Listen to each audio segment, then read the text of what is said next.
ముందుగా జగద్గురు అయినటువంటి బ్రహ్మర్షి పితామహ పత్రిజీ గారికి, జగన్మాత స్వర్ణమాల పత్రి మేడంకు, వారిద్దరి సంతానమైనటువంటి దేవతామూర్తులిద్దరకు, గురువు గారికి గురువైనటువంటి సదానంద యోగి మహారాజ్ గారికి, మరియు ఈ యొక్క ధ్యాన జగతికై మనకి సహకరిస్తున్నటువంటి హిమాలయ పరమ గురువులకు, హాస్టల్ మాస్టర్స్ కు, ఉన్నతలోక వాసులకు, ప్రత్యక్షంగాను సశరీరులై మన మధ్య తిరుగుతున్నటువంటి ఎందరో లైట్ వర్కర్స్ కు, ఈ యొక్క జూమ్ లో ప్రత్యక్షంగాను మరియు పరోక్షంగాను పాల్గొంటున్నటువంటి ఎందరో దివ్యాత్మ స్వరూపులందరికీ కూడా ఆత్మ ప్రణామాలు మాస్టర్స్. ఇంత అద్భుతమైనటువంటి సమయాన మనందరం కూడా ఇప్పుడు ఒక గొప్ప కాన్సెప్ట్ తో మనందరం కూడా ధ్యాన అనుభవాన్ని పంచుకోవడానికి మీ అందరి ముందుకి నేను వచ్చాను మాస్టర్స్. నా పేరు నాగాంజనేయ. నేను విజయవాడ దగ్గరలో ఉన్నటువంటి ఒక చిన్న విలేజ్ లో నేను ఉంటాను మాస్టర్స్. మా యొక్క కుటుంబం అనేది నేపథ్యం రైతువారి కుటుంబం. మా ఇంట్లో ఎవరికి కూడా ధ్యానం గురించి ఎటువంటి అవగాహన లేదు. మా ఇంట్లోనే కాదు, మా నాన్నగారి యొక్క కుటుంబంలో అటేపు ఒక 3-4 తరాలు చూసుకున్నా సరే, మా అమ్మగారి కుటుంబంలో చూసుకున్నా సరే, ఎవరికి కూడా ధ్యానం గురించి ఎటువంటి అవగాహన కూడా లేనటువంటి ఒక కుటుంబంలో పూర్తి రాజకీయాలు, మతాలు, ఇటువంటి ఒక మూకుమ్మడి మనస్తత్వాలు ఉన్నటువంటి ఒక గ్రామంలో నేను పుట్టడం అనేది జరిగింది మాస్టర్స్. అలాంటి ఒక అద్భుతమైనటువంటి ప్రదేశంలో పుట్టిన తర్వాత మనకి స్వయంగానే, అంటే గత జన్మల సంస్కారాలను బట్టి కూడా మనకు ఆ వాసనలు అనేది మనకి జన్మ జన్మలుగా ఉంటాయి. కానీ దానికి సరిపడినటువంటి వాతావరణం మనకి కలిగినప్పుడు మాత్రమే ఆ యొక్క పువ్వు, అంటే విత్తనం వేసిన విత్తనం సరైన వాతావరణంలో మనకి వాన పడ్డప్పుడు ఎలా అయితే విత్తనం అనేది అంకురించి అలా మొక్కగా వస్తుందో, అలాంటి వాతావరణాన్ని వచ్చేంత వరకు కూడా అవి వెయిట్ చూస్తూ ఉంటాయి. అలాగే నాకు చిన్నప్పుడు కూడా ధ్యానానికి సంబంధించినటువంటి వాసనలు ఉండేవి, కానీ ఖచ్చితమైనటువంటి నిర్ధారణ ఎవరికి తెలియదు. ఎందుకంటే నా చుట్టుపక్కల ఉన్న వాళ్ళు ఎవరికి కూడా ఇది అంటే ఒక ఆధ్యాత్మికమైనటువంటి వాసనలు ఇతనికి ఉన్నాయన్నటువంటి విషయం ఎవరికి తెలిసేది కాదు. ప్రప్రథమంగా నాకే తెలియదు అది ఆ విషయం. కాకపోతే ఒక వయసు వచ్చిన తర్వాత నేను ధ్యానంలోకి అడుగు పెట్టక ముందు జీవితాన్ని మొత్తం కూడా నేను చూసుకున్నప్పుడు, ధ్యానం స్టార్ట్ చేశాక నా ధ్యానానికి ముందున్నటువంటి జీవితాన్ని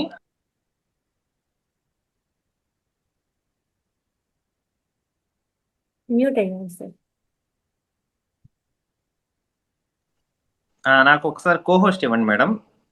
ఇవ్వడం జరుగుతుంది సార్. రాలేదా? Okay, thank you madam. Sorry masters. అయితే మనకి ధ్యానంలోకి ఎంటర్ అయిన తర్వాత అంతకుముందు నా జీవితం మొత్తం కూడా చూసుకున్నప్పుడు నాకు అప్పుడు అర్థమైంది ఒక విషయం.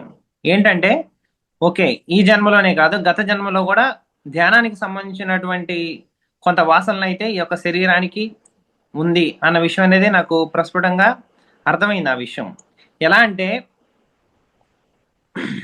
చిన్నప్పుడు నేను ఎక్కువ సమయం నన్ను నేను పరిశీలించుకోవడానికి పెట్టుకునేవాడిని. అంటే మనకి స్వాధ్యాయం అంటారు కదా, బుక్స్ ఎలా అయితే చదవటం ఒకటి స్వాధ్యాయమో, మనల్ని మనం కూడా అబ్జర్వ్ చేసుకోవడం కూడా ఒక స్వాధ్యాయం.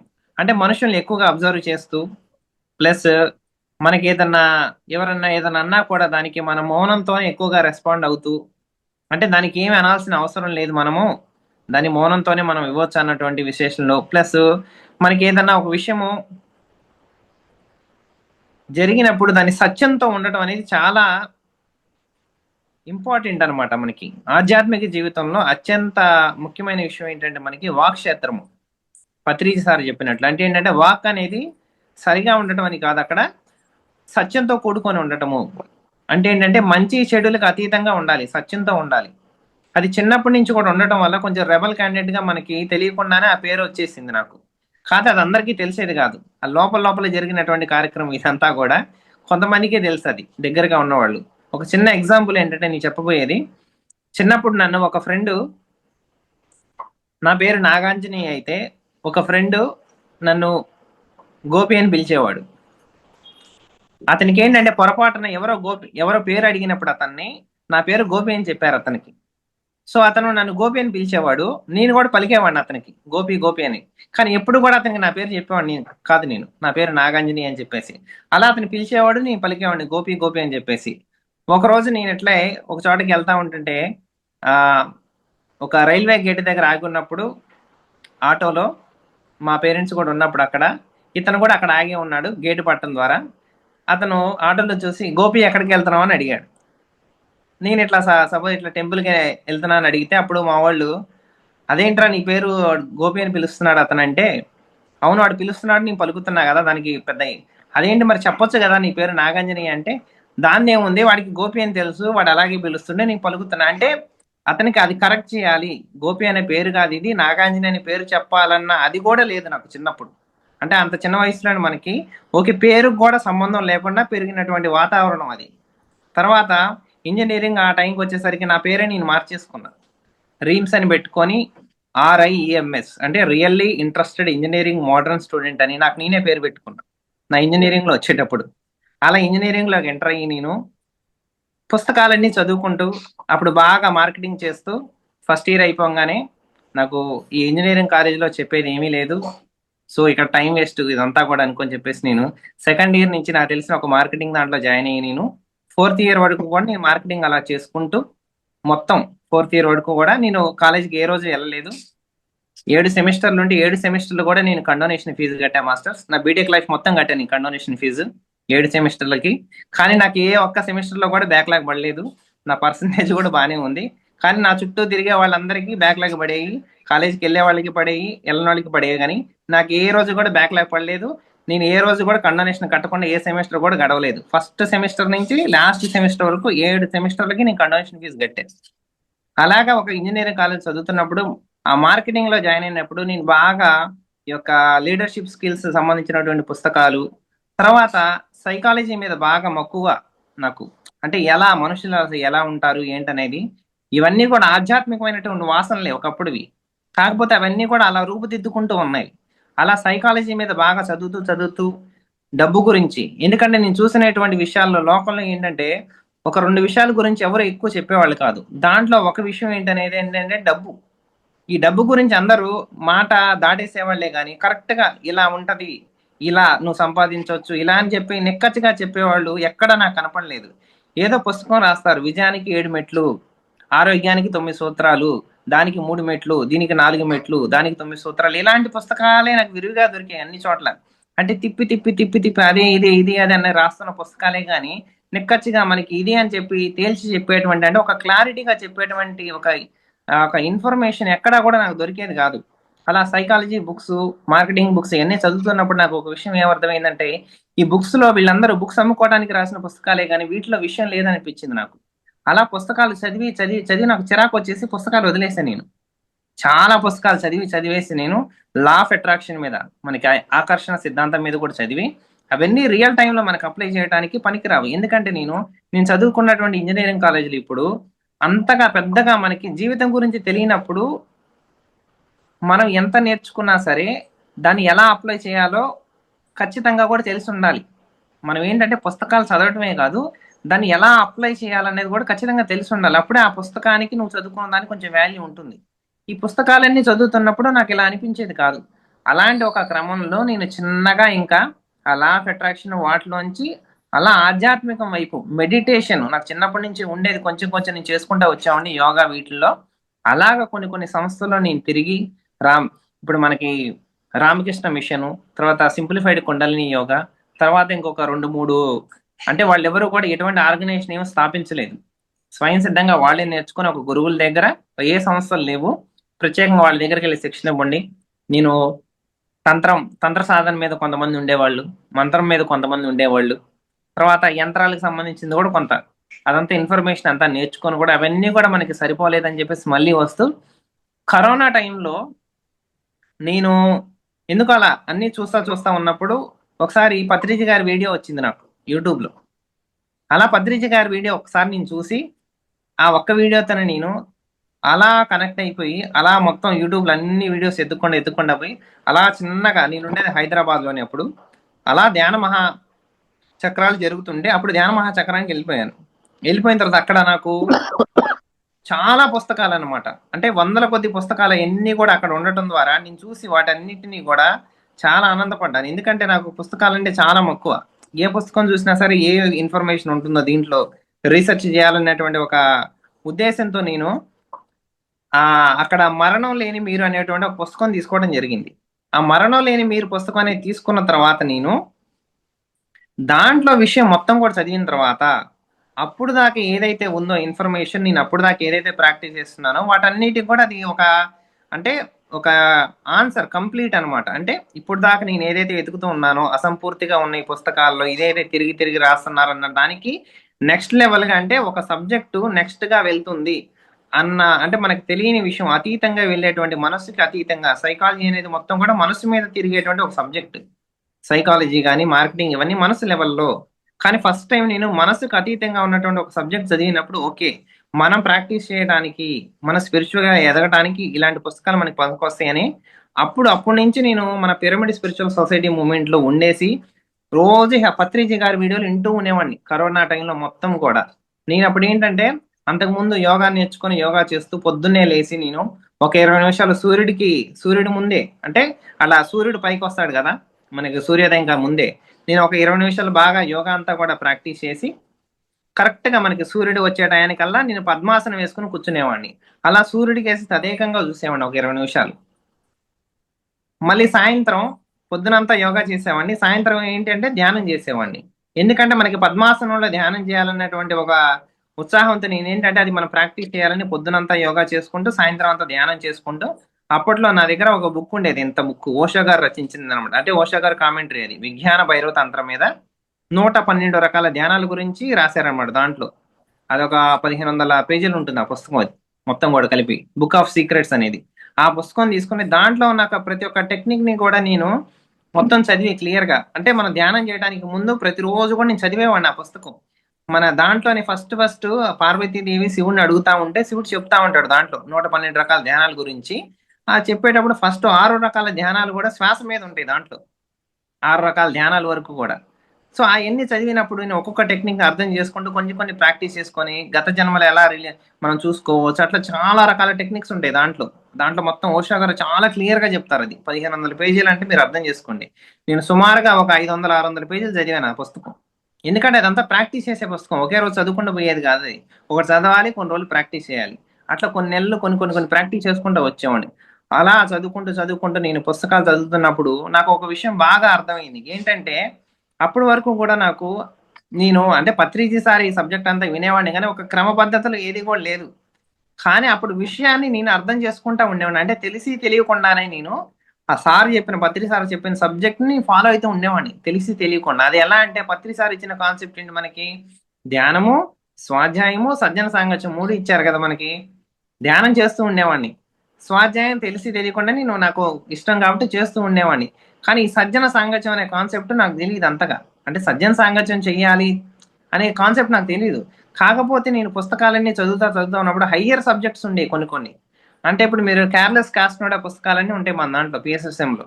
మరో వాస్తవం, సపరేట్ రియాలిటీ, తర్వాత ఇంకొన్ని పుస్తకాలు ఉంటాయి. ఇవన్నీ పుస్తకాలు చదివినప్పుడు అసలు దాంట్లో మనకు ఒక్క ముక్క కూడా అర్థం కాదు.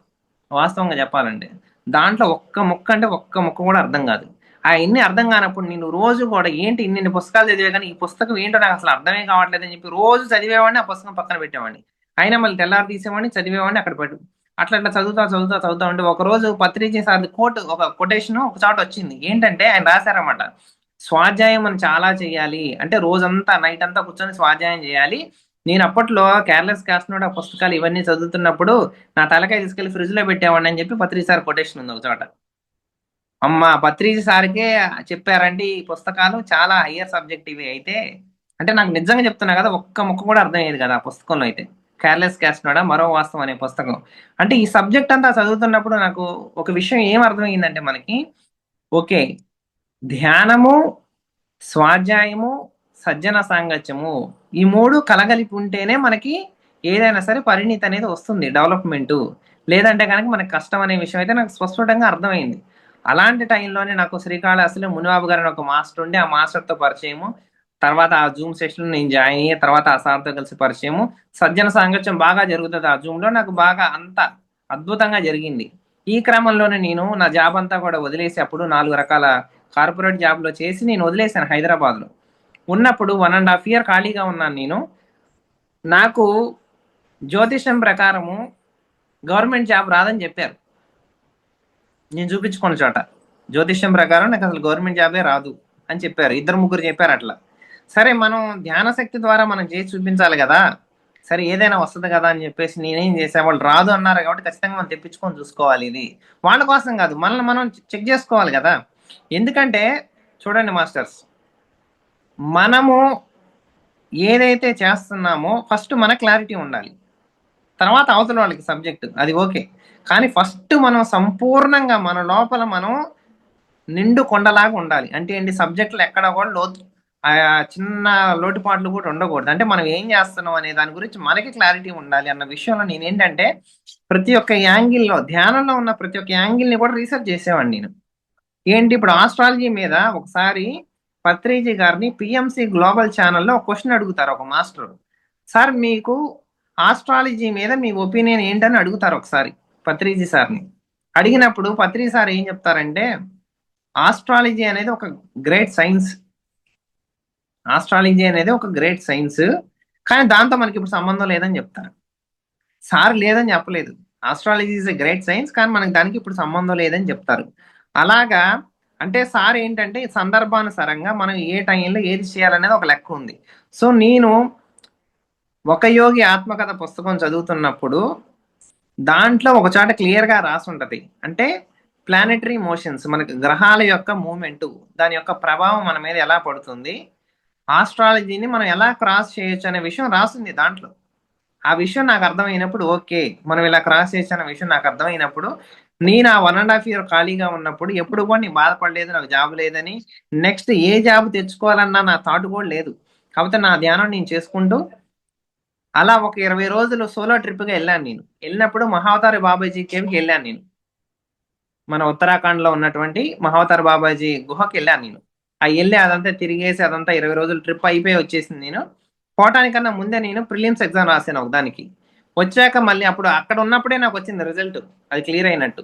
సరే నేను ఇక్కడికి వచ్చా కదా నాకు అవసరం లేదులే అనుకున్నా, కానీ మనకి కాకతాళీయంగా మనకి అది ట్రిప్ అయిపోయింది, వచ్చేసాను, మెయిన్స్ ఎగ్జామ్ రాశాను. అట్లాగే మళ్ళీ టైపింగ్ టెస్ట్కి వెళ్ళిపోయాను. అలా నాకు ఏదైతే నాకు గవర్నమెంట్ జాబ్ రాదన్నారో, ధ్యానం ద్వారా నేను గవర్నమెంట్ జాబ్ తెచ్చుకున్నాను. ఈరోజు సెంట్రల్ గవర్నమెంట్ జాబ్ తెచ్చుకున్నాను. మళ్ళీ దీనికి ఇంకా పెద్ద లింక్ ఉంది చూడండి మాస్టర్స్. మనకి చెప్తారు కదా, ఏది కూడా మనం కోరరాదు అంటారు కదా, కోరక వచ్చింది కాదని రాదు అంటారు కదా. నేనేం చేశానంటే నాకు తెలియనప్పుడు ఎందుకు కోరరాదు అనే దానికి కూడా ఒక పెద్ద లెక్క ఉంది. అప్పుడు నాకు అర్థమైంది, అనుభవం చెందితేనే మనకు తెలిసింది అది. నాకు తెలియనప్పుడు ఏంటంటే ఆధ్యాత్మికంలో పరిణితి చెందక ముందు మనం ఏయో కోరుకుంటా ఉంటాం. అంటే భక్తి మార్గంలో ఉన్నప్పుడు, ఇప్పుడు భక్తి మార్గంలో ఒక బాగా పరిణితి చెందింది అనుకోండి వాళ్ళు, ఇంక నీ దేవుడి దగ్గర ఉండిపోతా అంటాడు. రామకృష్ణ పరమహంస కాళీమాతతోనే ఉండేవాడు, అవునా. రోజు కాళీమాతని మనం ఇప్పుడు ఎట్లయితే లైవ్ లో మాట్లాడుతున్నామో అంత లైవ్ గా ఉండేది కాళీమాత యొక్క ఆ యొక్క దర్శనం గాని అదంతా కూడా రామకృష్ణ పరమహంస గారికి. కానీ తోతాపూరి వాళ్ళ గురువు గారు వచ్చినప్పుడు చూసి ఈ యొక్క పరిస్థితి అంతా కూడా చూసి, ఈసారి కాళీమాత కనబడితే కనుక ఇలా ఖండించని చెప్పేసి ఒక గాజు గ్లాస్ దాన్ని అట్లా ఒకటి చెప్పి ఆయన్ని దాని నుంచి బయటపడేసి మొత్తం చెప్తారు అదంతా స్టోరీ. ఓకే, అంటే చూడండి దీని యొక్క అర్థం ఏంటంటే మనకి, నేను ఆ పరిణితి చెందనప్పుడు నేనేమనుకున్నానంటే నాకు అరుణాచలం అంటే బాగా ఇష్టం, రమణ మహర్షి గారి తత్వం అంటే. నేను తమిళనాడు వెళ్ళాలని అనుకునేవాడిని ఎప్పుడు, తమిళనాడు తమిళనాడు తమిళనాడు అని కోరుకునేవాడిని. సో దానివల్ల ఏమైందంటే నాకు గవర్నమెంట్ జాబ్ వచ్చింది, ఫస్ట్ పోస్టింగ్ వచ్చి తమిళనాడులో పడ్డది, చిదంబరంలో ఉంది నా జాబు. సో చిదంబరంలో 1.5 సంవత్సరం చిదంబరంలో ఉండిపోయా నేను. అప్పుడు ఉన్నప్పుడు చాలా అద్భుతంగా చిదంబరంలో మనకి నటరాజ ఆలయం ఉంటుంది శివుడిది. అక్కడ ఆది శంకరాచార్యులు ప్రతిష్ఠించినటువంటి శ్రీచక్రం ఉంది, అమ్మవారి గుడి పక్కన ఉంటుంది అనమాట. అక్కడ కూర్చొని నేను ధ్యానం చేసేవాడిని. అక్కడ ఉన్న వాళ్ళందరూ కూడా కొంత ధ్యానం నేర్పించాను, తమిళ్ కొంతవరకు నేర్చుకున్నాను. ఏమో మన అవసరం ఇక్కడ తమిళ వాళ్ళకి నేర్పించాలి అన్న ఉద్దేశంలో తమిళ వాళ్ళకి నేర్పించుకున్నారు. యోగా డే రోజు మొత్తం కూడా నేను ఈ పిరమిడ్ పెట్టుకునే ఉన్నా మా ఆఫీస్లో. యోగా డే రోజు వాళ్ళు వచ్చిన వాళ్ళందరూ అడుగుతా ఉండేవాళ్ళు, ఏంటిది ఏంటిది ఇది ఎన్న ఇది ఎన్న యూజ్ అది ఇది అని చెప్పేసి వాళ్ళందరికీ చెప్తా ఉండేవాడిని. ఇది పిరమిడ్ మా గురూజీ చెప్పారు. ఎందుకంటే నేను ఎక్కడైతే చిదంబరంలో ఉన్నానో అక్కడి నుంచి దాటుకొని కొంచెం ముందుకెళ్తేనే మహాతార్ బాబాజీ పుట్టిన ప్లేస్ ఉంటది. మన ఒక పిరమిడ్ మాస్టర్ కూడా వచ్చారు ఒకసారి కలవటానికి. ఎక్కడికి వెళ్తున్నారు స్వామి అంటే నాకు అప్పుడు దాకా తెలియదు అది ఆ ప్లేస్ అని చెప్పేసి. మహాదర్ బాబాజీ పుట్టిన స్థలం ఇక్కడే అని చెప్పేసి మా ఆఫీస్ దాటుకొని వెళ్ళాలి వాళ్ళు, అక్కడేనంట అది. సో అలాంటి ప్లేస్ లో నేను వర్క్ చేసి వచ్చినప్పుడు 1.5 year నేను అక్కడే ఉన్నాను తమిళనాడులో. ఎందుకంటే నాకు అప్పుడు ఇవన్నీ దాటుకున్న తర్వాత నాకు అర్థమైంది ఏంటంటే నేనే కోరుకుంది ఇవన్నీ కూడా మన వాస్తవానికి మనమే సృష్టికర్తలము అన్న విషయం నాకు బాగా అర్థమైంది. అయితే తమిళనాడులో జాబ్ చేస్తున్నంత సేపు కూడా నాకేంటంటే ఈ ఆధ్యాత్మికం మీద బాగా ఉండేసి నాకు జాయిన్ అయిన ఫస్ట్ రోజు నాకు రిజైన్ చేసి రావాలనిపించింది. సెకండ్ డేకి నాకు రిజైన్ చేసి వస్తా ఇంకా నేను ఉన్న నీ జాబులు అన్నట్టు అనిపించింది. సరే నన్ను నేను సమర్థించుకొని ఉన్నా అయిపోయిన తర్వాత ఒక 3-4 నెలలు అయిపోయిన తర్వాత ఇంకా బాగా అది విపరీతమైన కోరిక పెరిగి నాకు ఎలా ఉండేదంటే పొద్దున్నే జాబ్కి వెళ్ళేవాడిని, సాయంత్రం రాగానే బ్యాగ్ అక్కడ పడేసి ఇంకా నేను రేపొద్దున జాబ్కి వెళ్ళను అనేవాడిని. సాయంత్రం రావడం బ్యాగ్ అక్కడ పడేయటం, నేను రేపొద్దున ఇంకా జాబ్కి వెళ్ళను ఇదే. మళ్ళీ రేపొద్దున యథావిధిగా జాబ్కి వెళ్తా. మళ్ళీ సాయంత్రం అయ్యేసరికి మొత్తం గ్రావిటీ అంతా లాగిద్ది అనమాట. మళ్ళీ సాయంత్రం రావడం బ్యాగ్ అక్కడ వేయటం, ఇక నేను రేపు పొద్దున పోను జాబ్కి ఇదే. ఇలా 2 నెలలు గడిచినాయి మాస్టర్స్. 2 నెలలు బాగా అనమాట అదంతా నా లోపల ఫైట్. నేను వెళ్ళను ఎందుకంటే నేను చాలా దూరంగా ఉన్నాను అప్పుడు. నా చుట్టుపక్కల కూడా ఎవరు ఆధ్యాత్మికంగా ఉన్నోళ్ళు లేరు, ఎవరు లేరు అప్పుడు. అలాంటి ఒక సందర్భంలో నేనేం క్రియేట్ చేసుకున్నానంటే ఒక రియాలిటీ, ఈ జాబ్ ఇట్లే ఉండిద్దిలే ఇంకా ఇప్పుడు అన్నటువంటి ఒక రియాలిటీని వదిలేసాను నేను తెలియకుండా విశ్వంలో. ఆ విశ్వంలో వదిలేసినప్పుడు నేను అక్కడి నుంచి నాది ట్రాన్స్ఫర్ అయ్యి ఆంధ్రాకి వచ్చింది. నేను విజయవాడ డివిజన్ పెట్టుకుంటే భీమవరం డివిజన్కి వచ్చింది. ఆ భీమవరం డివిజన్లో పట్టణంలో నేనేంటి ఆల్రెడీ క్రియేట్ చేసి వదిలేసా కదా ఒక థాట్ అనేది, ఏంటి ఈ జాబ్ ఎట్లే ఉంటది ఆంధ్రాకి వెళ్తే ఇంకా దారుణంగా ఉంటది అని ఒక థాట్ వదిలేసాను నేను. దానివల్ల ఏంటంటే భీమవరం డివిజన్ వచ్చినప్పుడు నేను వచ్చిన 15 రోజులకే మళ్ళీ ట్రాన్స్ఫర్ పెట్టుకున్నా వేరే విజయవాడకి. నాకు ట్రాన్స్ఫర్ వచ్చింది కానీ 6 నెలలు వాళ్ళు నన్ను రిలీజ్ చేయాలి భీమవరం నుంచి. వాళ్ళు కావాలని నన్ను ఆపిపెట్టి అది చేసి ఇది చేసి రాజకీయాలు చేసి అన్ని చేశారు. కానీ అవన్నీ అన్నిటి వెనక మూల సూత్రం ఏంటంటే నేను కనిపెట్టింది నేనే సృష్టించుకున్నది ఆ వాస్తవాన్ని. ఏంటంటే ఇది బాగోదు ఇలా ఉంటది అంటే ఆ జాబులోంచి నన్ను నేనే బయటకు చేసుకునేలాగా నేను క్రియేట్ చేసుకున్నా ఒక దాన్ని రియాలిటీని.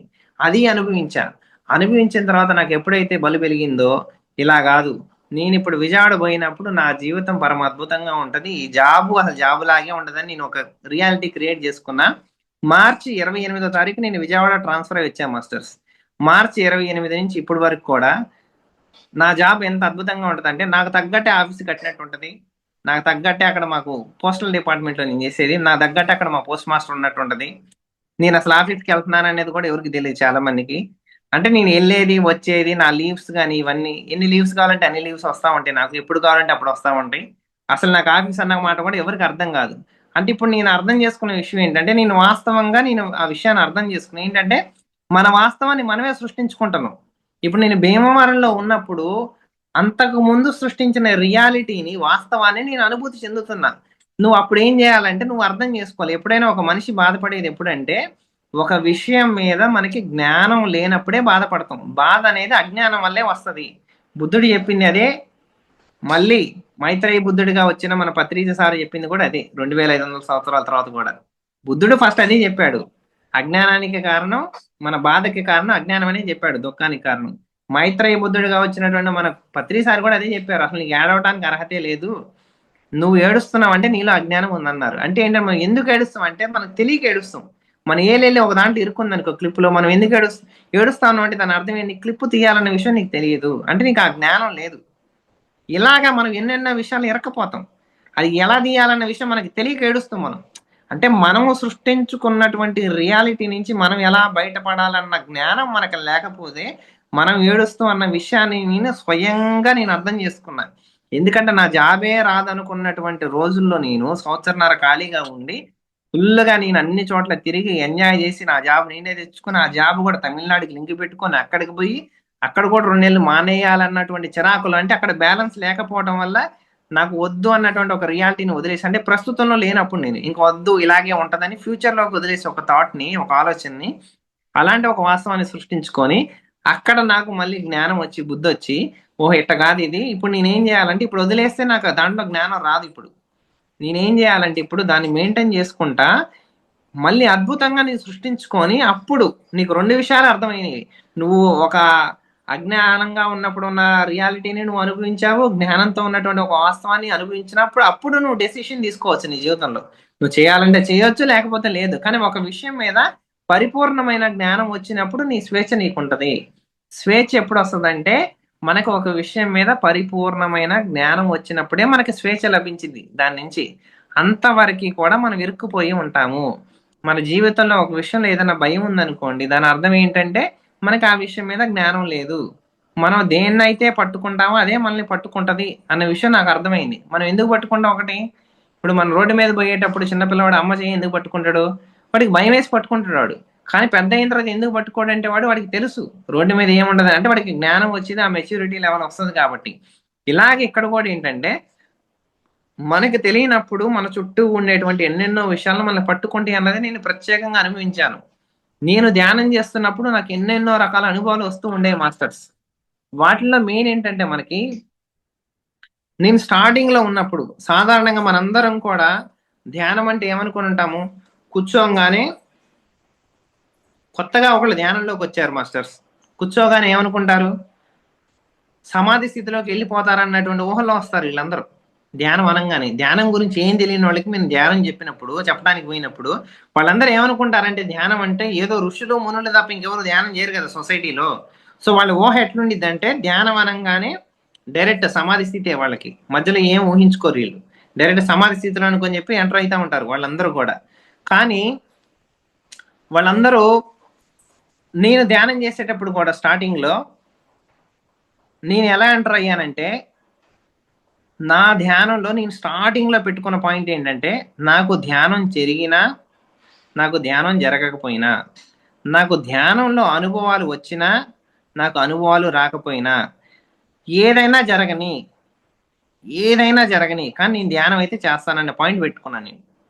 ఆ పాయింట్ పెట్టుకోవటం వల్ల ఏమైందంటే, నేను ఈ రోజు వరకు కూడా నేను ధ్యానం చేయనప్పుడు ఏ రోజు నేను బాధపడలేదు. అంటే ఒక రోజు మనం ధ్యానం చేయకపోతే సాధారణంగా నేను క్లాసులు చెప్పడానికి వెళ్ళినప్పుడు నేను చూసిన వాళ్ళలో చాలా మంది ఏంటంటే, ఒక రోజు 2 రోజులు ధ్యానం చేయకపోతే వాళ్ళు అల్లాడిపోతారు. వామ్మో నేను ఈ రోజు ధ్యానం చేయలేదు. ధ్యానం సాధారణంగా ఎందుకు చేస్తారు? ప్రశాంతత కోసం. సాధారణమైనటువంటి కుటుంబాలు ఎందుకు చేస్తారు?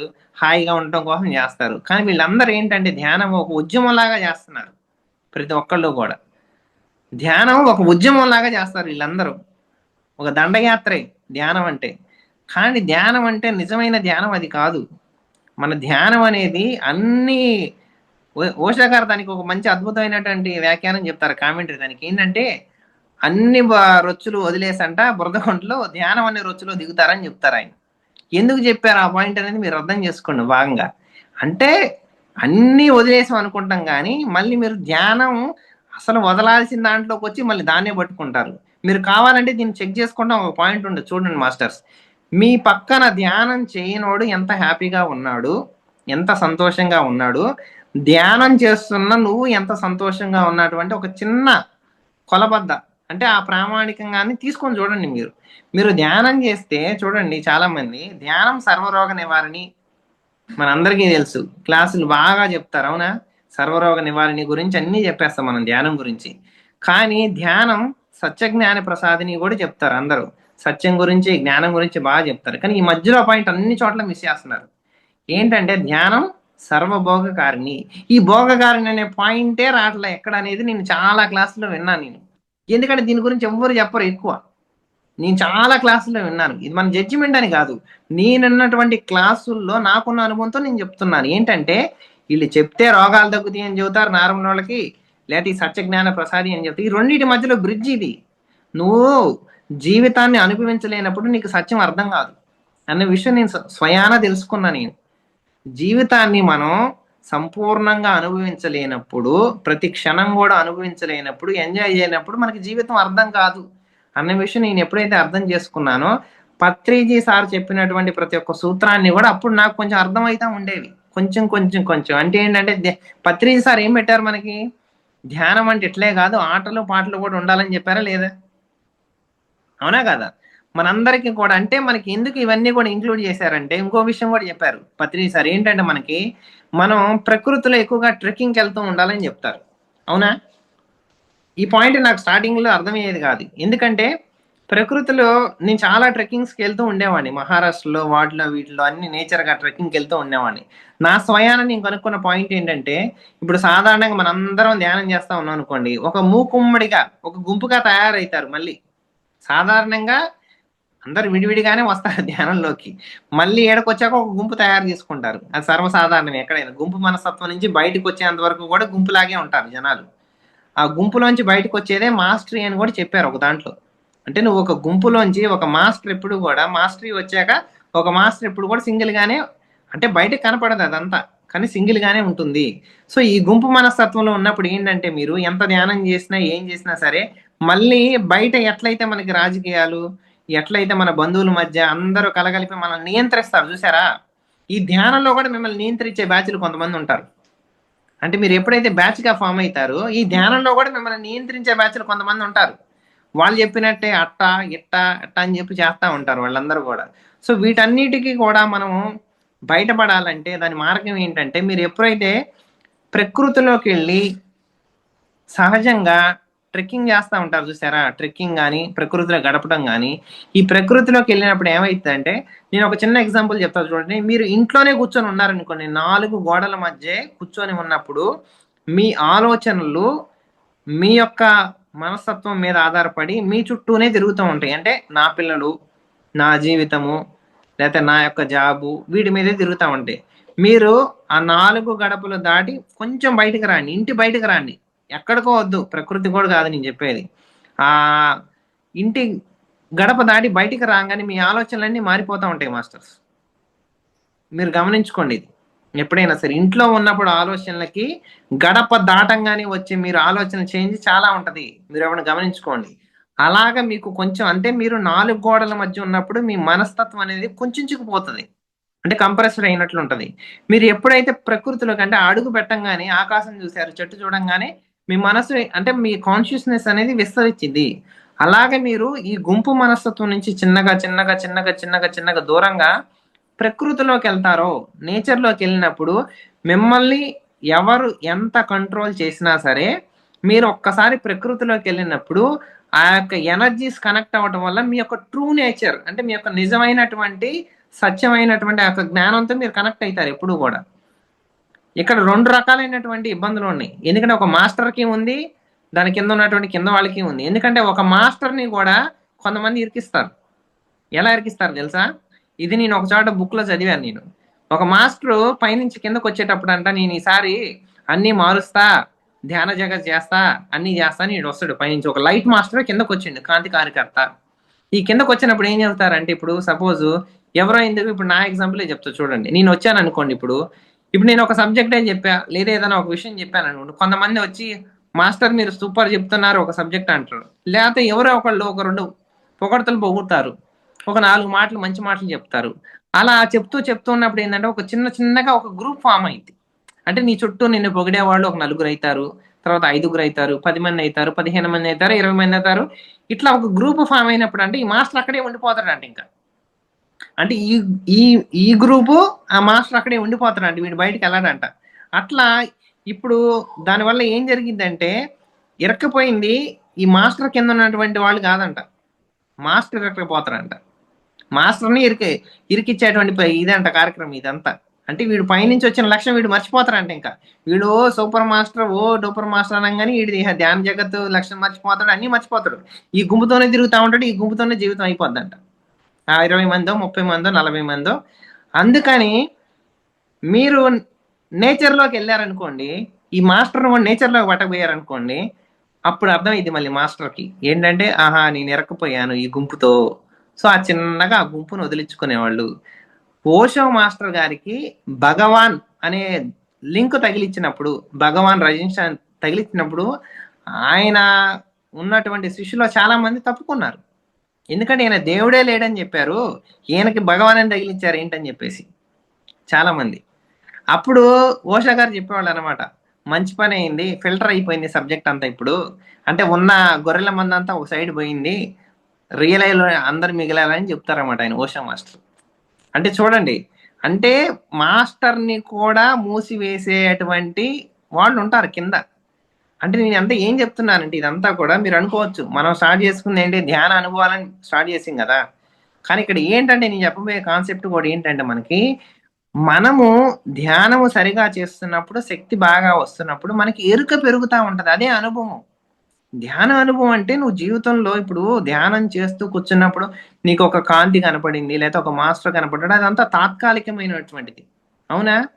ఇప్పుడు నువ్వు ధ్యానంలో కూర్చున్నప్పుడు ఎంతైతే ఒక గంట సేపు కూర్చున్నావు, ఒక కాంతి కనపడ్డది, ఒక లైట్ కనపడ్డది, ఒక మాస్టర్ కనపడి అది ఒక అనుభవాన్ని అంటున్నావు. కానీ అనంతమైనటువంటి కాలచక్రంలో, అంటే అసలు లెక్కే లేనటువంటి కాలమే లేనటువంటి కాలచక్రంలో మొత్తంలో కూడా ఆత్మకి ఒక జననము మరణం అనేది కూడా ఒక అనుభవమే. అవునా? మన కళ్ళు మూసుకున్న ఒక గంట మనకి ధ్యానంలో ఒక అనుభవం ఎలాగ వస్తుందో ఆత్మకి ఇది కూడా కళ్ళు మూసుకొని తెరిచినట్టు జననము మరణము. అవునా కాదా? ఆత్మ ఇలా వచ్చి ఇలా వెళ్ళిపోద్ది. అప్పుడు జీవితం కూడా ఒక అనుభవేగా ఆత్మకి. సో మనం అందరం ఏం ట్రై చేస్తున్నాం అంటే ఈ జీవితం అనే అనుభవంలో ధ్యానంలో కూర్చొని అనుభవాలు తెచ్చుకుంటున్నాం కదా. ఈ ధ్యానంలో తెచ్చుకునే అనుభవాల నుంచి మన జీవితమే ఒక అనుభవం లాగా మారాలని చెప్తున్నా నేను అందరికీ కూడా. ఇదే అసలైన ధ్యాన అనుభవం నేను అనుభవించింది నా జీవితంలో. ఏంటంటే ప్రతి ఒక్క విషయము కూడా ధ్యానములోంచి డైరెక్ట్ గా మనకి ప్రాపంచకము ఆధ్యాత్మికము రెండు లేవు, ఒకటిలాగా మలిచిపోయినాయి. అంటే ఆ రెండు కూడా ఒకటిలాగా కలిసిపోయినటువంటి జీవితం మనకి ఎప్పుడు వస్తుందంటే మనం ధ్యానం చేస్తూ చేస్తూ చేస్తూ స్వాధ్యాయం చేస్తూ చేస్తూ కరెక్ట్ గా ఆ సత్యంతో ఉన్నటువంటి మాస్టరు, సజ్జన సాంగత్యం అంటే ఎవరు? సత్ సత్ ప్లస్ జనులు. అంటే ఆ యొక్క మంచి అని కాదు, ఇక్కడ మనకి సత్యంతో జీవించేటువంటి ఆ యొక్క మాస్టర్స్ ఉంటారు చూసారా, ఆ మాస్టర్స్ వెనక మనం తిరగాలి. ఆ తిరిగినప్పుడు మనం చదివిన బుక్స్ మనం చేసిన ధ్యాన శక్తి రెండు ఉంటాయి కదా, ఆ మాస్టర్ ఏం చేస్తున్నా మనకు అర్థమైంది. అప్పుడు మనం జీవించగలుగుతాం. కాబట్టి ప్రతి ఒక్కరికి కూడా ఏంటంటే నేను చెప్పేది, నా జీవితంలో ఇప్పుడు నేను అద్భుతంగా సెంట్రల్ గవర్నమెంట్ జాబ్ తెచ్చుకొని ఉన్నాను. నేను ఏ జాబ్ అయితే వదిలేయాలనుకున్నా అదే జాబ్లో నేను చాలా అనుభవం సంపాదించాను, ఆధ్యాత్మికంగానే, ప్రాపంచికంగా కూడా కాదు నేను చెప్పేది. నాకు రాదన్న జాబ్ తెచ్చుకున్నాను, వచ్చిన జాబ్లో నా వాస్తవానికి నేనే సృష్టికర్త అనే దానికి కూడా దాన్ని ఉపయోగించుకున్నా ఆ జాబ్ని. తర్వాత ఇప్పుడున్నటువంటి రోజుల్లో కూడా ఇప్పుడు మనము ఒక విషయాన్ని ఎలా మనం అప్లై చేయాలంటే ఎవరో ఒకళ్ళు ఉండాలి మనకి. అంటే ఒక విషయం మీరు ఒక సబ్జెక్ట్ నేర్చుకున్నారు ఒక పుస్తకంలో, దాన్ని మీరు ప్రాక్టికల్ గా చేయాలంటే కనుక మీరు రియల్ టైంలోనే చేయగలుగుతారు, ధ్యానంలో చేయలేరు దాన్ని. మీరు ధ్యానంలో కూర్చున్నప్పుడు చేయలేరు. ఒక విషయం నేర్చుకున్నారు మీరు, దాన్ని అప్లై చేయాలంటే రియల్ గా మనం ప్రాపంచిక జీవితంలో ఎవరో ఒకళ్ళు ఉండాలి దానికి. అందుకని ఈ యొక్క సంసారము మనకి, తర్వాత చుట్టుపక్కల ఉండేవాళ్ళు, బంధువులు, ఈ యొక్క శత్రువులు, ఇవన్నీ కూడా కాన్సెప్ట్లు ఏంటంటే అంటే మనకి ఇవన్నీ కూడా మనకి మనల్ని మనం టెస్ట్ చేసుకోవడానికి మాస్టర్స్. మేడం నా వాయిస్ వినిపిస్తుందా? ఎస్ సార్, బాగుంది సార్.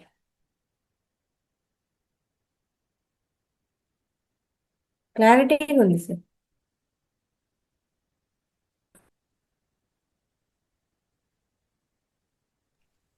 మేడం నా వాయిస్ వినిపిస్తుందా? ఎస్ సార్, క్లారిటీగా ఉంది సార్. ఓకే ఓకే, అంటే మీది ఆగిపోయింది నాకు వీడియోస్, అందుకని సారీ మాస్టర్స్. సో ఇక్కడ ఏంటంటే మనం అందరం కూడా ధ్యానంలో వచ్చే అనుభవాలు అందరూ కూడా అందరితో పంచుకోండి మాస్టర్స్. కానీ మన యొక్క ముఖ్యమైనటువంటి అత్యంత అద్భుతమైనటువంటి అనుభవం ఏంటంటే జీవితం. అంటే మనము ఏదైతే పుస్తకంలో చదువుతున్నామో దాన్ని యథాతథంగా మన జీవితంలోకి తెచ్చుకోవటానికి కావలసిన శక్తి, జ్ఞానము, రెండిటి కోసం మనం ప్రయత్నిస్తే అలాంటి ఒక గొప్ప మాస్టర్ మనకి తోడైతారు. అప్పుడు అతనితో చేసేటువంటి సజ్జన సాంగత్యంలో మన జీవితం పండిద్ది. మీరు ఎంతమంది దగ్గరికి తిరిగినా సరే ఇదే ఒక గొప్ప అద్భుతమైనటువంటి అనుభవం అన్న విషయాన్ని నేను గ్రహించాను మాస్టర్స్. ఎందుకంటే ప్రతి ఒక్క విషయాన్ని కూడా మనము శరీరము ఆరోగ్యంగా ఉన్నప్పుడే అన్ని విషయాల్ని కూడా మనము పరిశోధించాలి.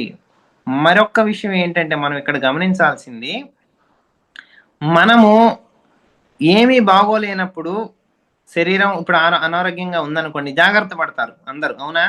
ఆర్థిక పరిస్థితి బాగోలేకపోతే జాగ్రత్త పడతా ఉంటాం మనం. కానీ అన్నీ బాగున్నప్పుడు ఇంకా జాగ్రత్త పడాలి. శరీరం ఆరోగ్యంగా ఉన్నప్పుడు, డబ్బులు చక్కగా ఉన్నప్పుడు ఇంకా జాగ్రత్త పడాలి. ఎందుకంటే మనకి మన జీవితంలో కరెక్ట్ టైం నడుస్తుంది, అద్భుతమైన టైము. అంటే మన యోగం నడుస్తుంది మనకి, అంటే అప్పుడే ఏది చేసినా టక్కున ఫలించింది మనకి. అంటే మన జీవితంలో మన టైం నడిచేటప్పుడే మనం చేసేసేయాలి అన్నీ. అంతేకాని అనారోగ్యంగా ఉన్నప్పుడు జాగ్రత్త, అది అందరూ జాగ్రత్త పడతారు, అది ఓకే. కానీ మనకి అన్నీ బాగున్నప్పుడు, అన్నీ చక్కగా నడుస్తున్నప్పుడు టక్కని చేసేసుకోవాలి పనులన్నీ కూడా. ఎందుకంటే ఒక గ్రేట్ మాస్టరు వచ్చారంటే వాళ్ళ పని చూసుకొని వాళ్ళు వెళ్ళిపోతారు మాస్టర్స్. ఏదో మన సబ్జెక్ట్ చెప్పుకుంటున్నాం ఒక గంట, ఇప్పుడు మహావతార్ బాబాజీ వాళ్ళ క్లాస్ పెట్టారు, ఇప్పుడు గ్రేట్ మాస్టర్స్ మనకి అందరి స్వాధ్యాయం సజ్జన సాంగత్యం వింటున్నాం కదా అని చెప్పేసి ఒక అలవాటుగా వినకండి మాస్టర్స్. నేను చెప్పేది ఏంటంటే ఈ గంట సమయం కూడా మీకు ఎంతో ఇంపార్టెంట్ మీ జీవితంలో. ఏదో నేను వచ్చాను చెప్తున్నాను ఒక సబ్జెక్ట్ లాగానే వినకండి ఎవరు కూడా. ఎందుకంటే ప్రతి ఒక్క విషయం కూడా మీ జీవితంలో ఎంతో ఇంపార్టెంట్. మీకు ఒక గంట సమయం కూడా మీరు ఊరికే ఎవరికి ఇవ్వడానికి లేదు ఇక్కడ. ఎందుకంటే మీకు తెలియనప్పుడే మీరు ఊరికే ఇస్తారు, మీ చెవులు అప్పగిస్తారు. లేకపోతే మీరు చెవులు అప్పగిస్తారు, లేకపోతే మీ నోరు, ఇంకో నోరు చెవులు ఈ రెండే మెయిన్ మనకి. ఈ రెండింటిని కనుక కరెక్ట్ గా ఉంచుకుంటే మొత్తం సెట్ అయిపోద్ది జీవితంలో. మనకి చెప్పుకునే అద్భుతమైన సబ్జెక్ట్ ఏంటంటే వాక్క్షేత్రం అనే సబ్జెక్ట్ ఉంది కదా మాస్టర్స్. దాని మీద నేను బాగా పరిశోధించినప్పుడు నాకు అర్థమైన విషయం ఏంటంటే, ఇది సరిగ్గా ఉండాలంటే, మనకి వాక్క్షేత్రం సరిగ్గా రావాలంటే ఫస్ట్ ఏంటంటే నేను కనిపెట్టిన విషయం, ఫస్ట్ సరిగ్గా వినాలన్న విషయం నేను కనిపెట్టాను. నువ్వు సరిగ్గా వింటేనే సరిగ్గా మాట మాట్లాడుతావు. నువ్వు సరిగ్గా వినక ఇవన్నీ ప్రాబ్లమ్స్. మనందరం కూడా 100% ఎవరు వినరు. వాళ్ళు ఏంటంటే మాట్లాడాలి. చాలా మందికి ఎందుకు వింటారు తెలుసా మనం చెప్పే సబ్జెక్టు? వాడు మాట్లాడాలని వింటారు. మీరు ఎప్పుడైనా చూడండి, ఎవరితోనో ముచ్చట్లు పెడతా ఉంటారా, మీరు వాడికి ఏదో సబ్జెక్ట్ చెప్తా ఉంటారు, మీ చిన్నకాలంలో ఏదో చిన్నతనంలో జరిగిన బాల్యంలో జరిగిన ఏదో చెప్తా ఉంటారు. ఒక అర్ధగంట సేపు చెప్పారనుకోండి, మీరు చెప్పి ఆగంగానే వాడు చెబుతాడు మీకు అర్ధగంట సేపు. మీకు వాడికి చెప్పారు ఇప్పుడు వాడు అర్ధగంట చెబుతాడు మీకు. అంటే అట్లాగా ఎందుకు వింటారండి అందరూ? వాళ్ళకి చెప్పడానికి వింటారు మీకు. ఓకే. ఇక్కడ కూడా ఏంటంటే ప్రతిదీ కూడా మీరు 100% విన్నప్పుడు మీకు ఆ యొక్క, అంటే మీకు ఫస్ట్ చూడండి మాట అనేది ఎప్పుడు వస్తుంది. ఒక విషయం అవతల వాళ్ళతో మనం ఎందుకు మాట్లాడతాం? ఇప్పుడు ఒక విషయం అవతల వాళ్ళతో ఎందుకు చెప్తాం? మనం అర్థం చేయడానికే కదా. ఒక ప్రశ్న అడిగారు, ఇప్పుడు ఇదేంటి అంటే ఏం చెప్తాం మనం? బనానా అని చెప్తాం. ఒక అరటి పండు తీసుకొచ్చి పిల్లవాడు ఇది ఏంటంటే, వాడికి అర్థం చేయడం కోసం, మనం అర్థం చేయించడం కోసం మనం ఏం చెప్తాం? ఇది బనానా అని చెప్తాం. అంటే ఏంటి? మనం మాట్లాడేది మన కోసం కాదు, ఎదుటి వాడి కోసం మాట్లాడాలి. నీ కోసం నువ్వు మాట్లాడాల్సిన అవసరం లేదు జీవితంలో ఎప్పుడు కూడా. నువ్వు సైలెంట్గా ఉంటే లోపల జరగాల్సిన జరిగింది. నువ్వు అదే ఎదుటి వాడి కోసం నువ్వు మాట్లాడాలంటే నీకు ఫస్ట్ అవగాహన ఉండాలి, వాడు ఏం అడుగుతుందని చెప్పేసి. ఓషో గారిని ఎప్పుడు కూడా ఒక ప్రశ్న అడిగినప్పుడు ఆయన సూటిగా ఎప్పుడు సమాధానం చెప్పేవాడు కాదు ఆయన. ఒక ప్రశ్న అడుగుతారు ఓషో గారిని, ఆయన ఎప్పుడు సూటిగా సమాధానం చెప్పడు. దాని యొక్క లోతుల్లో అసలు ఆ ప్రశ్న వాడు అడగటానికి, ఆ మనిషి అడగటానికి గల కారణానికి సమాధానం చెప్పేవాడు ఓషో మాస్టర్.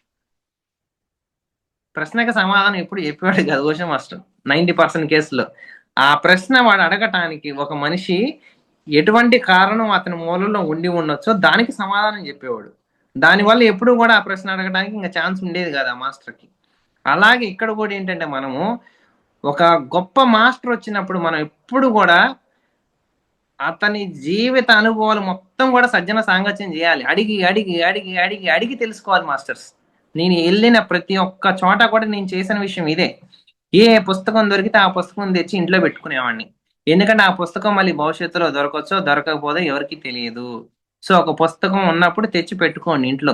బాగా అద్భుతంగా అనిపించింది మీకు ఆ పుస్తకం, తెచ్చి పెట్టుకోండి. నేను ఆ పుస్తకం చదవలేదే, ఇంట్లో ఉన్న 2 పుస్తకాలు ఉన్నాయే, లేదా మీ పక్క వాళ్ళు అంటా ఉంటారు, మీ తమ్ముడు అన్నయ్య అక్కో తమ్ముడు చెల్లు ఎవరో 10 పుస్తకాలు తెచ్చిపెట్టి ఒక్కడు కూడా చదవలేదు అంటారు. ఏం పర్వాలేదు, ఇంకో 10 తెచ్చి పెట్టుకోండి. ఇదేం ఉద్యమం కాదు, మళ్ళీ చెప్తున్నా, పుస్తకాలు చదివేది ఉద్యమం కాదు. పుస్తకం చదువుతారు మీ యొక్క స్థాయిని బట్టి. మీకు స్థాయి వచ్చినప్పుడు మీరు చైతన్యం చెందుతారు. అప్పుడు పుస్తకం వచ్చిందండి గాల్లోంచి. మీరు సత్యసాయి బాబా గాల్లోంచి రావడానికి పుస్తకం రాదు కదా. సో మీరు ఏంటంటే పుస్తకం తెచ్చిపెట్టుకుంటే ఆ రోజు మీరు పరిణితి చెందినప్పుడు మీరు పుస్తకం తీసి చదువుతారు. అసలు పుస్తకమే లేకపోతే మీరేం చదువుతారు? అవునా? కాబట్టి ఎప్పుడు ఎక్కడ వెళ్ళినా సరే ఒక అద్భుతమైన పుస్తకం దొరికినప్పుడు మనం తెచ్చిపెట్టుకోవాలి ఇంట్లో. అలాగే ఒక గొప్ప మాస్టర్ ఉన్నప్పుడు రేపు అడుగుదాను ఎల్లుండి ఇవన్నీ కాదు. మనకి ఎప్పుడైనా సరే ఒక గ్రేట్ మాస్టర్ వచ్చినప్పుడు సజ్జన సాంగత్యం అద్భుతంగా చేయాలి అంటే ముందు నుంచి వెనక దాకా పుట్టు పూర్వోత్తరాలు అన్నీ తెలుసుకోవాలి. మనం అడిగి అడిగి అడిగి అడిగి అడిగి తెలుసుకోవాలి. ఎందుకంటే మీరు అడిగితేనే ఒక హయ్యర్ సబ్జెక్ట్ మాస్టర్స్ ని మళ్ళీ చెప్తున్నా, ఒక హయ్యర్ సబ్జెక్ట్ ఎప్పుడు కూడా ఒక తెలిసిన మాస్టర్ ఎప్పుడు నోరు తెరిచి చెప్పడు ఎవరికి. ఇది బాగా అర్థం చేసుకోండి. ఒక హయ్యర్ సబ్జెక్టు ఏ మాస్టరు కూడా నోరు తెరిచి ఎవరికి చెప్పడు తొందరగా. ఎందుకంటే వాళ్ళ స్థితిని బట్టే వాళ్ళకి చెప్తారు ఆన్సర్లు. నువ్వు అడిగే ప్రశ్నలోనే వాళ్ళని స్థితి తెలిసిద్ది. నువ్వు అడగపోతే ఎవరు నీకు చెప్పరు. ఎందుకు చెప్పరంటే అది చాలా పదునైనటువంటి ఒక కత్తిని చిన్నపిల్లవాళ్ళకి ఎవరు ఎట్లా ఇవ్వరో ఒక సబ్జెక్టు బ్యాలెన్స్ లేని వాళ్ళకి ఎవరు అది తెలుసు మాస్టర్స్ అందరికీ కూడా. కాబట్టి మీరు అడుగుతూ అడుగుతూ అడుగుతూ ఉంటే మీ స్థితి తెలిస్తే వాళ్ళే మీకు అద్భుతమైన సబ్జెక్ట్ ఇచ్చిపోతారు. మీ జీవితం మొత్తం కూడా ఇటు వెళ్ళేది ఇటు తిరిగిపోద్ది. అంటే నా జీవిత అనుభవంలో నా ధ్యానం చేసినటువంటి అద్భుతాలు నేను చెప్తున్నా. ఏంటంటే ఒక మాస్టర్తో ఎలా సజ్జన సాంగత్యం చేయాలి, ఒక పుస్తకం ఎలా చదవాలి, మనము ధ్యానం యొక్క శక్తిని మనం ఏ స్థాయిల్లో అందిపుచ్చుకొని మన జీవితంలో మనం దాన్ని అన్వయించుకోవాలి. అంటే మన వాస్తవానికి మనమే సృష్టికర్తలం అన్నారు. తులసి దళంలో 2 రెమ్మలకి చెప్పారు కదా మనకి. ఒకదానికి ధ్యానం గురించి చెప్పారు, రెండో దానికి ఏం చెప్పారు, మన వాస్తవానికి మనమే సృష్టికర్తలం అన్నారు కదా. ఈ 2 ఖచ్చితంగా మీరు ప్రయత్నించి చూసినప్పుడు మాత్రమే మనకి సబ్జెక్ట్ అర్థమైందని మీరు నిర్ధారించుకోవాలి. అంతవరకు కూడా ఎవరు కూడా సమర్థించుకోకూడదు. మళ్ళీ ఒక్కసారి చెప్తున్నా ఈ విషయం, ఎవరు కూడా ఆధ్యాత్మికంలో కాంప్రమైజ్ అవ్వకూడదు. ఆధ్యాత్మికంలో ఏంటంటే 99.99% కూడా ఫెయిల్ అయింది. 100కి 100 తెలిస్తేనే తెలిసినట్టు. 99.99 కూడా ఫెయిల్.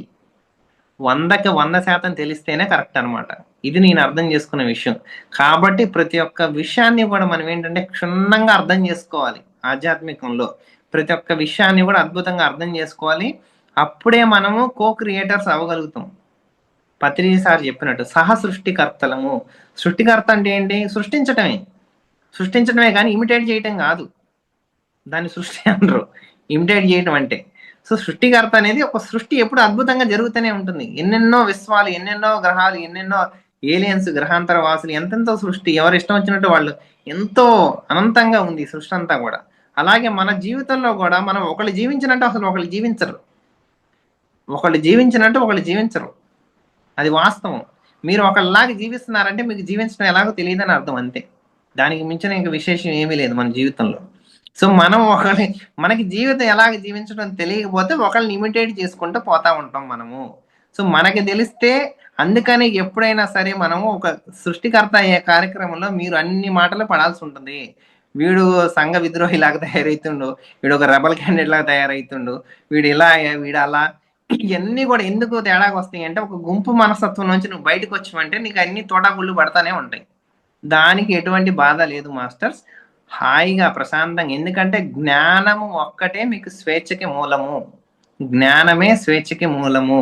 జ్ఞానమే స్వేచ్ఛకి మూలము. స్వేచ్ఛ కోరుకునే ప్రతి ఒక్కళ్ళు కూడా వాళ్ళ మీద వాళ్ళు ఎంతో డిసిప్లైన్డ్గా ఉంటారు. చాలా అద్భుతంగా ఉంటుంది వాళ్ళ జీవితం కూడా. సో నా జీవితంలో ప్రస్తుతం ఇప్పుడు నేను నడుస్తున్నటువంటి ఫేజ్ కూడా ఏంటంటే, నా జీవితంలో అన్నీ నేను సృష్టించుకున్నాను. డబ్బు మీద ఎంతో రీసెర్చ్ చేసుకున్నాను, డబ్బు సృష్టించుకున్నాను, జ్ఞానం గురించి చేసుకున్నాను, ఒక గొప్ప అద్భుతమైన మాస్టర్స్తో నడుస్తూ ఉన్నాను ఇప్పుడు.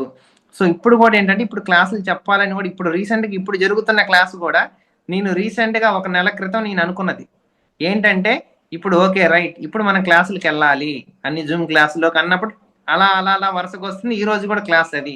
ఎప్పుడు కూడా నేను ఆలోచించాను మాస్టర్స్, ఇంకొక అద్భుతమైన సీక్రెట్ ఉంది, ఇది మీ అందరికీ చెప్తున్నాను, చాలా ఉపయోగపడింది, బాగా వినండి, చెవులు రెక్కరించుకునేనండి ఈ విషయం. నాకు ఒక గొప్ప మాస్టర్ చెప్పాడు ఒక చోట ఈ విషయం. ఏంటంటే నేను ఒక చోట ఒక మాస్టర్ దగ్గరికి వెళ్ళినప్పుడు ఆ మాస్టర్ దగ్గర నేను ఒక ధర్మ సందేహం అడిగాను. నేను ఏమడిగానంటే, మాస్టర్ నేను ఒక జాబ్ చేస్తున్నా కదా ఇప్పుడు, కానీ నేను సృష్టించుకున్న దాంట్లో ఏంటంటే నేను స్పిరిచువల్ లైఫ్లో బాగా ఉండాలని సృష్టించుకున్నా నా రియాలిటీ. కానీ నాకు వచ్చిన జాబ్ ఏంటంటే పొద్దున్న నుంచి సాయంత్రం దాకా జాబ్ చేయాలి స్వామి. మరి నేను స్పిరిచువల్ సర్వీస్ ఎలా చేస్తానని అడిగా ఆయన. నేను అందరికీ క్వశ్చన్ అర్థమైంది కదా. ఏంటంటే నేను అనుకున్నది ఏంటంటే ఆధ్యాత్మిక సేవ చేయాలి, దానికి తగ్గ జాబ్ రావాలి, పరిణితి చెంది అనే జాబ్ రావాలని నేను సృష్టించుకున్నా మాస్టర్స్. కానీ నాకు వచ్చిన జాబ్లో ఏంటంటే పొద్దు నుంచి సాయంత్రం దాకా నేను ఆఫీస్లోనే ఉంటాను, మరి ఇంకెక్కడ చేస్తా స్పిరిచువల్ సర్వీస్ అని అడిగాను నేను. దానికైనా ఏం సమాధానం చెప్పాడంటే, నువ్వు అన్నది రైటే, కానీ సృష్టిలో ఎట్లుంటుంది అంటే ధర్మం ప్రతి ఒక్క దాంట్లో కూడా, నువ్వు రేపు నీకు ఏదైనా స్పిరిచువల్ వర్క్ బడి నువ్వు వెళ్ళాల్సి వస్తే కనుక నీ వర్క్ వేరే వాడు చేస్తాడు, నీ వర్క్ వేరే వాళ్ళు చేస్తారు. కానీ దీనికి ఒక లింక్ ఉందని చెప్పాడు ఆయన. ఏం లింక్ అంటే అదే సూత్రం, కీ, దాన్ని నువ్వు అంగీకరించాలి అన్నాడు ఆయన. నువ్వు అంగీకరించకపోతే అది జరగదంట మళ్ళీ. అర్థమైందా? అంటే ఇక్కడ కూడా చూడండి, నేనేమనుకున్నా, ఇప్పుడు సపోజ్ నేను క్లాసులు చెప్పాలని అనుకున్నా కదా, క్లాసులు చెప్పాలని అనుకున్నప్పుడు నీకు దానికి తగ్గ ఆపర్చునిటీస్ వస్తాయి అంట, నువ్వు అంగీకరించాలి. నువ్వే కోరుకుంటావు కానీ అవకాశం నీ ముందుకు వచ్చినప్పుడు అంటే నువ్వు వద్దంటావంట. 100లో 90 మంది ఇదే చేస్తారంట. చాలా మంది ఏంటంటే వీడు ఒకటి నీకు డబ్బు కావాలని కోరుకుంటాడు. ఇప్పుడు ₹1 కోటి 2 కోట్లు 3 కోట్లు కోరుకుంటాడంట. దానికి తగ్గ ఏదో అవకాశం వస్తుందంట, వీడు ఒప్పుకోడంట. అంటే నీకు ఇట్టే రావాలని ఉండదు స్వామి. ఎప్పుడు కూడా నేను అంతకుముందు ఏమనుకునేవాడిని అంటే, నా జాబ్ నేనే చేయాలి కదా, వేరే వాళ్ళు నీ డబ్బులు తీసుకుంటున్నా కదా జీతము, మరి నేనే చేయాలి కదా, ఈ ధర్మం కదా అనుకునేవాడిని. నువ్వు లోక ధర్మం కోసం పోయినప్పుడు ఈ ధర్మం ఎవరో ఒకళ్ళు చేస్తారు స్వామి, నేనే చేయాలనుకునేది అహము. అక్కడ పని జరగాలి, నువ్వు చేస్తే ఏంది వాళ్ళు చేస్తే ఏంది, నువ్వు లోక కళ్యాణం కోసం వెళ్తున్నావు, అప్పుడు నీ పని వేరే వాళ్ళు చేస్తారు, నువ్వు అంగీకరించాలి దాన్ని అని చెప్పాడు ఆయన. ఆ ఒక్క సూత్రం నా జీవితం మొత్తం అనుభవించుకున్నా నేను. అందుకని ఈ రోజు కూడా వేరే వాళ్ళు నాకు తెలియదు, ఈ రోజు నాకు షెడ్యూల్డ్ క్లాస్ అనేది లేదు నాకు చెప్పిన దాని ప్రకారం. మా మేడం వచ్చి స్వామి ఈ రోజు క్లాస్ ఉంది అని చెప్పారు. ఓకే, మనం సృష్టించుకుందే మన దగ్గరకు వచ్చినప్పుడు మనం కాదనకూడదు. ఓకే రైట్, అది ఎట్లయినా రావచ్చు, అది వాళ్ళు తక్కువ అవచ్చు వీళ్ళు పోవచ్చు, ఎట్లయినా జరగవచ్చు మాస్టర్స్. కానీ మనకేంటంటే మన ముందుకు వస్తాయి అవకాశాలు, మనం సృష్టించుకున్న దాని ప్రకారం. అంటే ఏం చెప్తున్నానంటే, మీరు ఒక దాన్ని సృష్టిస్తున్నారంటే జీవితంలో ఎరుకుతా ఉండండి. అంటే మీరు ఒక రాయి వేసారు, అలలు వస్తాయి అన్న విషయం గుర్తుంచుకొని వేయండి రాయి. అంటే మీరు ఒక డబ్బును సృష్టించాలన్న థాట్ రిలీజ్ చేశారంటే దానికి తగ్గ ఆపర్చునిటీస్ వస్తాయి, మీరు రెడీగా ఉండాలన్న విషయం ఎరుకులో పెట్టుకోండి. ఒక అద్భుతమైన స్థితికి ఎదగాలన్నప్పుడు దాన్ని పైకి లేపేటువంటి ప్రాబ్లమ్స్, సిచ్యువేషన్స్ అన్నీ వస్తాయి, ఎరుకతో ఉండండి. అంటే మీరు ఏది సృష్టించబోతున్నారో దానికి తగ్గ సిచ్యువేషన్స్ వచ్చినప్పుడు మీరు అంగీకరించే స్థితిలో ఉంటేనే దాన్ని విశ్వంలోకి వదలండి అన్న విషయం చెప్తున్నాను నేను. దాన్ని చాలా జాగ్రత్తగా అర్థం చేసుకోండి ఆ పాయింట్ని. అలా అర్థం చేసుకున్నప్పుడు మీ జీవితం చాలా అద్భుతంగా కొనసాగిద్ది. నాకు ఇప్పటికి కూడా ఏంటంటే, ఈ క్షణంలో మనం ప్రస్తుతంలో ఎలా జీవించనేటువంటి ఒక గొప్ప సబ్జెక్ట్ మీద నేను రీసెర్చ్ చేస్తా ఉన్నాను. నేను దాంట్లోనే జీవిస్తూ ఉన్నాను. కానీ దాన్ని ఎలా అందించవచ్చు జనాలకి అంటే, మనం మన యొక్క మెడిటేటర్స్ కానీ, అసలు మెడిటేషనే తెలియని వాళ్ళకి కానీ ఎలా మనం ఆ సబ్జెక్ట్లోకి తీసుకురావచ్చు అనేటువంటి ఒక గొప్ప సబ్జెక్ట్ మీద నేను రీసెర్చ్ చేస్తా ఉన్నాను మాస్టర్స్. అదంతా అయినప్పుడు కూడా నాకు ఒక పుస్తకం రాయాలని ఉంది. ఒక గ్రేట్ అంటే ఆ మనసు గురించి, సబ్ కాన్షియస్ మైండ్, మన జీవితం ఎలా, మన వాస్తవాన్ని మనం ఎలా సృష్టించుకుంటున్నాం, నా జీవిత అనుభవాలన్నీ కూడా పేర్చుకొని నేను రాయాలని ఉంది ఆ పుస్తకం. అది కూడా రీసెంట్ మన తొందరగానే స్టార్ట్ చేస్తాను అది కూడా. తద్వారా అందరికీ కూడా మనం హెల్ప్ చేస్తూ మన జ్ఞానాన్ని ఎప్పుడు కూడా అందరితో పంచుకుంటూ పోతూ ఉండాలి మాస్టర్స్. Break the routine. మనం ఏదో వచ్చాము అన్నంటే ఒకళ్ళని ఇమిటేట్ చేసేదైతే ఎక్కడా లేదు మాస్టర్స్. మనకున్నటువంటి జ్ఞాన అంటే మనం ఆ స్థితుల్లో మనకున్నటువంటి పరిజ్ఞానంతో, మనకున్నటువంటి అనుభవాలతో మనం ఎప్పుడు కూడా సంపూర్ణంగా అంటే ఒక మాట మాట్లాడితే ఆత్మ నుంచి వచ్చేటువంటి ఒక గొప్ప శక్తితో అనుసంధానమైనటువంటి విధానం ఒకటి ఉంది. అంటే నువ్వు మాట్లాడితే రాదది, ఆత్మే మాట్లాడాలి, ఆత్మే వ్యక్తీకరణం చెందాలి బయటకి.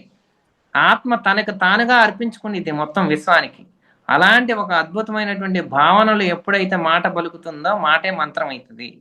విశ్వం మొత్తం కూడా అద్భుతంగా, మనం ఒక్కలే వినము, విశ్వం అంతా వింటా ఉంటది ఈ సబ్జెక్ట్ తెలుసా. మీరు ఒక్కలే కాదు జూమ్ లో వినేది, విశ్వము మొత్తము వింటా ఉంటది తెలుసా ఈ సబ్జెక్ట్. చాలా అద్భుతంగా వింటది. ఆత్మస్థితిలో వచ్చినప్పుడు విశ్వం మొత్తం వినిద్ది.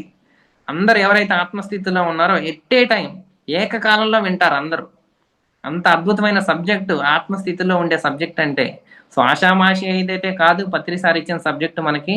అందరూ కూడా అద్భుతంగా ధ్యానము, స్వాధ్యాయము, సజ్జన సాంగత్యము ఉద్యమంలాగా కాకుండా సహజంగా అద్భుతంగా ఎంజాయ్ చేస్తూ అందరూ కూడా చెయ్యండి. ఒకరోజు ధ్యానం కుదరలేదా, నో ప్రాబ్లం, ఎవ్వరూ బాధపడకండి.